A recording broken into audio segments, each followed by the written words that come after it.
Hello friends, welcome to Rama's cooking world. இன்றைக்கி ஒரு super exciting dish தான் பார்க்க போகிறோம். சிக்கன் கறி, சிக்கன் கிரேவி எப்படி நம்ம வீட்டிலே சிம்பிளாக பண்ணுறதுன்னு பார்ப்போம்.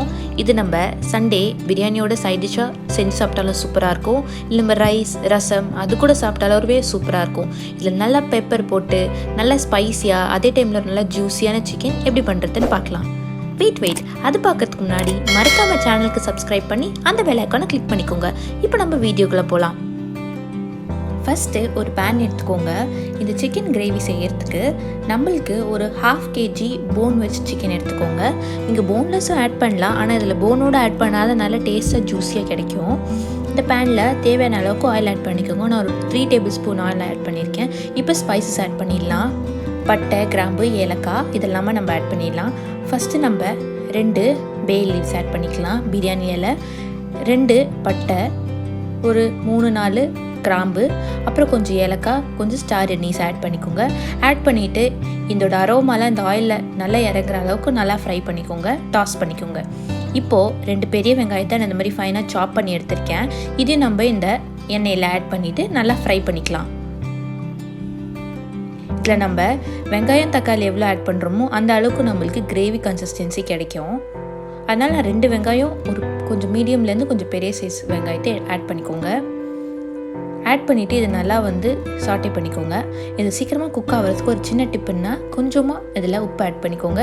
அப்போ சீக்கிரமாக கோல்டன் ப்ரௌனில் நம்மளுக்கு குக் ஆகிடும். இது ஒரு 2 to 3 minutes நல்லா குக் பண்ணிவிட்டு இது நல்லா குக் ஆகிற டைமில் இப்போ நம்ம அதர் இன்க்ரீடியன்ஸை ஆட் பண்ணிடலாம். இப்போது காரத்துக்கு தேவையான அளவுக்கு நீங்கள் பச்சை மிளகா ஆட் பண்ணிக்கலாம். நான் 2 பச்சை மிளகா ஆட் பண்ணியிருக்கேன். நீங்கள் 2லேருந்து 4 பச்சை மிளகா வரைக்கும் ஆட் பண்ணிக்கலாம். கொஞ்சம் கருவேப்பிலை ஆட் பண்ணிக்கோங்க.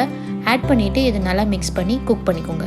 குக் பண்ணிவிட்டு இப்போ நம்ம இதில் 2 teaspoon ginger garlic paste add பண்ண போகிறோம். இஞ்சி பூண்டு பேஸ்ட் ஆட் பண்ணிவிட்டு இது நல்லா மிக்ஸ் பண்ணி இதோட பச்சை ஸ்மெல் போகிற அளவுக்கு நம்ம நல்லா குக் பண்ணிக்கணும்.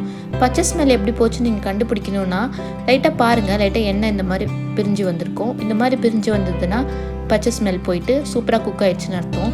இப்போ நான் ஒரு தக்காளியை சாப் பண்ணி வச்சுருக்கேன். அது நம்ம இதில் ஆட் பண்ணிக்கலாம். ஆட் பண்ணிவிட்டு இது நல்லா எல்லாத்தையும் நல்லா ஃப்ரை பண்ணிக்கோங்க. தக்காளி நல்லா மேஷ் ஆகிற அளவுக்கு, அதாவது ஜூஸியாக ஆன அளவுக்கு நீங்கள் குக் பண்ணிக்கணும். ஒரு 2 to 3 minutes ஆகும். இது நல்லா இந்த மாதிரி குக் ஆகிட்டு எண்ணெய் பிரிஞ்சு வர டைமில் நம்ம சிக்கன் ஆட் பண்ணிக்கலாம். நான் 1/2 kg முன்ன சொன்ன மாதிரி சிக்கன் போனோடு எடுத்திருக்கேன். இதை நான் மஞ்சத்தூள் போட்டு நல்லா வாஷ் பண்ணி வச்சுட்டேன். அந்த சிக்கனை நம்ம இதில் ஆட் பண்ணிக்கலாம். சப்போஸ் நீங்கள் வாஷ் பண்ணும்போது மஞ்சள் ஆட் பண்ணலன்னா இப்போ ஒரு 1/4 teaspoon மஞ்சத்தூள் ஆட் பண்ணிக்கோங்க.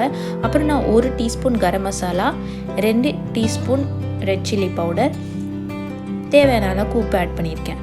ஆட் பண்ணிவிட்டு இது எல்லாத்தையும் நல்லா மிக்ஸ் பண்ணிக்கோங்க. மிக்ஸ் பண்ணிவிட்டு நம்ம சிக்கனும் மசாலாவும் எல்லாம் ஒரேடி ஆகிற மாதிரி நல்லா மிக்ஸ் பண்ணிவிட்டு இப்போ இந்த ஸ்டேஜில் நம்ம தேவையான அளவுக்கு ஆயில் ஆட் பண்ண போகிறோம். நான் 1 கப் தண்ணி ஆட் பண்ணியிருக்கேன். நீங்கள் 1 கப்லேருந்து 1.5 கப் தண்ணி ஆட் பண்ணலாம். நம்மளுக்கு நல்லா இந்த மாதிரி குழம்பு கன்சிஸ்டன்சியில் வேணால் தண்ணி எக்ஸ்ட்ரா ஆட் பண்ணிக்கோங்க. இல்லை எனக்கு நல்லா கெட்டியாக இந்த மாதிரி கிரேவி கன்சிஸ்டன்சின்னா நீங்கள் கொஞ்சமாக தண்ணி ஆட் பண்ணிக்கோங்க. அதாவது 1 கப் ஆட் பண்ணிக்கலாம்.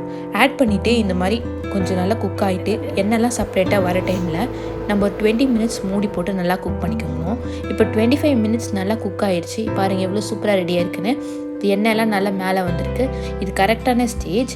இந்த ஸ்டேஜில் நம்ம இன்னும் கொஞ்சம் நல்லா குக் பண்ணிட்டோன்னா இந்த மாதிரி கெட்டியாக வந்துடும். இப்போ இது எல்லாத்தையும் நல்லா மிக்ஸ் பண்ணிவிட்டு ஒரு 2 minutes குக் பண்ணிவிட்டு மேலே கொஞ்சம் கொத்தமல்லி ஆட் பண்ணி நம்ம இறக்கிடலாம். அவ்வளோதான், நம்மளுக்கு சூப்பரான சிக்கன் கறி கிரேவி ரெடி ஆகிடுச்சு. கண்டிப்பாக அந்த ரெசிபியை ட்ரை பண்ணி பாருங்கள். வீட்டில் எல்லாருக்கும் ரொம்ப விரும்பி சாப்பிடுவாங்க.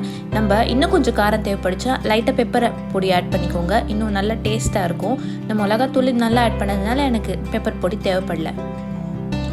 சூப்பரான சிக்கன் கறி ரெடி. இது வீட்டில் எல்லாருக்கும் கொடுத்து எல்லாரையும் அசத்திடுங்க.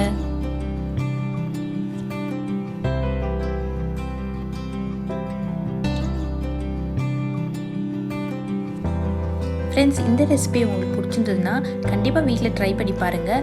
அதே டைமில் இந்த வீடியோவுக்கு ஒரு லைக் பண்ணிவிட்டு கமெண்ட் பண்ணுங்கள். அப்போ தான் எனக்கு ஃபர்தராக உங்களுக்கு அடுத்தடுத்த ரெசிபி போடுறதுக்கு ஒரு மோட்டிவேஷன் மாதிரி இருக்கும். அதுக்கப்புறம் மறக்காமல் நம்ம சேனலுக்கு சப்ஸ்கிரைப் பண்ணுங்கள்.